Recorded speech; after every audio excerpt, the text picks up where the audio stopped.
অঞ্জনের সঙ্গে আমার ৮ বছর পর দেখা হবে আজ। আমরা দুজনেই কফি পাগল। তাই একটা কফি শপেই বসবো দুজনে। Coffee date with Anjan.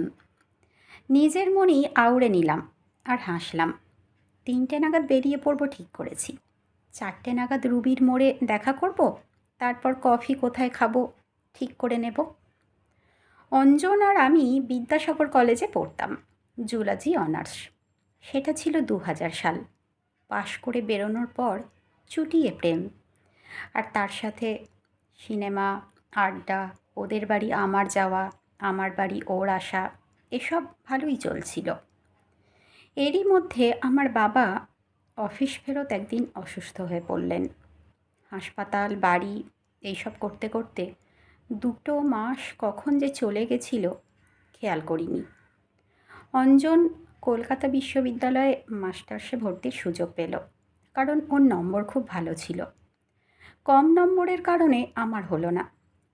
আমি যে স্কুল থেকে পাশ করেছিলাম সেখানেই অল্প বেতনের বিনিময়ে সপ্তাহে ১৫ থেকে ২০টা ক্লাস নেওয়া শুরু করলাম। বোনের সঙ্গে আমারই এক বন্ধু সুতপার ভাই কমলের প্রেম চলছিল। কমল ইঞ্জিনিয়ারিং পাশ করে চাকরি পেল। ওরা রেজিস্ট্রি বিয়ে করে নিল। অঞ্জন মাস্টার্স করতে করতেই এক সহপাঠীর সঙ্গে জড়িয়ে পড়ল। আমায় একদিন ফোন করে জানালো। আমি তখন অবুঝের মতো কেঁদেছিলাম। ওপাশে ফোন কেটে দেবার শব্দে চমকে উঠেছিলাম, আবার গভীর কান্নায় ডুবে গেছিলাম। ৩ মাস পর বাবা মারা গেল হার্ট অ্যাটাকে। যেহেতু বাবা সরকারি চাকুরে ছিলেন এবং আরও ১ বছর চাকরি ছিল, তাই মা আর আমি খুব দৌড়াদৌড়ি করেছিলাম। শেষে আমি চাকরিটা পেয়েছিলাম, কেরানির চাকরি। মা আর আমি তখন দুজনেই দুঃখের প্রতিমূর্তি। বোন মাঝে মাঝে আসা যাওয়া করত। ওদের বিয়ের ২ বছর পর কমল কর্মসূত্রে ইংল্যান্ড চলে গেল, সঙ্গে বোনও গেল। আমি আর মা রয়ে গেলাম কলকাতার ভাড়া বাড়িতে। অফিসে আমার এক কলিগের সঙ্গে আমার বেশ বন্ধুত্ব হয়ে গেল। মাকে এসে বলেওছিলাম। সেই নিয়ে অফিসে কত কানাকানি, ফিসফাস। আমি মানসিকভাবে খুব চাপে পড়ে গেছিলাম। আমি কুন্তলকে বন্ধুর মতোই ভাবতাম।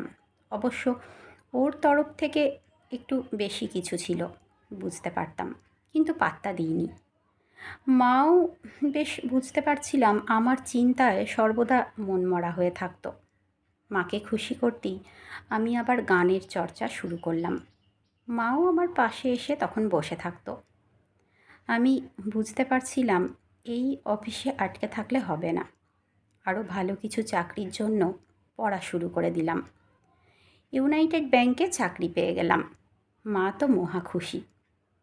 এরই কিছুদিন পর একদিন অঞ্জন আমায় ফোন করলো।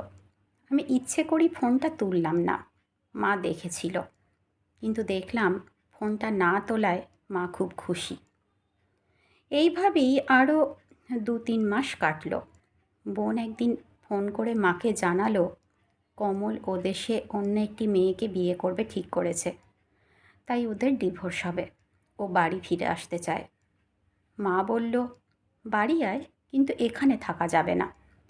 কারণ তোর দিদি যখন সংসারের ঘানিতে আটকে গেছিল, তখন তার পাশে তুই থাকিসনি, নিজের সুখ দেখেছিলি। তাছাড়া তোর দিদির বদলির চাকরি, কখন কোথায় থাকে ঠিক নেই। তাই তোর জীবন তোকেই চালাতে হবে। কিভাবে চালাবি সেটাও তোকেই ঠিক করতে হবে। আমরা ভাড়া বাড়িতে থাকতাম। আমার প্রথম পোস্টিং ছিল সোনারপুর। বদলি হলাম জলপাইগুড়িতে। ওখানে মাকে নিয়ে চলে গেলাম। আপাতত ওখানেই থাকছি। কিন্তু অঞ্জন তো আর এসব জানে না, তাই ওর সঙ্গে দেখা করব বলেই কলকাতা এসেছি। একটা হোটেলে উঠেছি। অনেকক্ষণ এসেছো? বললাম রোদ চশমাটা মাথার ওপর তুলতে তুলতে। রুবির হাসপাতালের ঘড়িতে তখন 4টে বাজতে 5 মিনিট বাকি। যাকে বললাম সেই অঞ্জন আর আমি যে অঞ্জনকে 8 বছর আগে চিনতাম, তাদের মধ্যে খুব সামান্য মিল। তবুও মুখের সেই চিরচেনা হাসি। বলল, এই 5 মিনিট হলো, চলো ওইদিকে একটা পেট্রোল পাম্প আছে, ওখানে একটা সিসিডি আছে।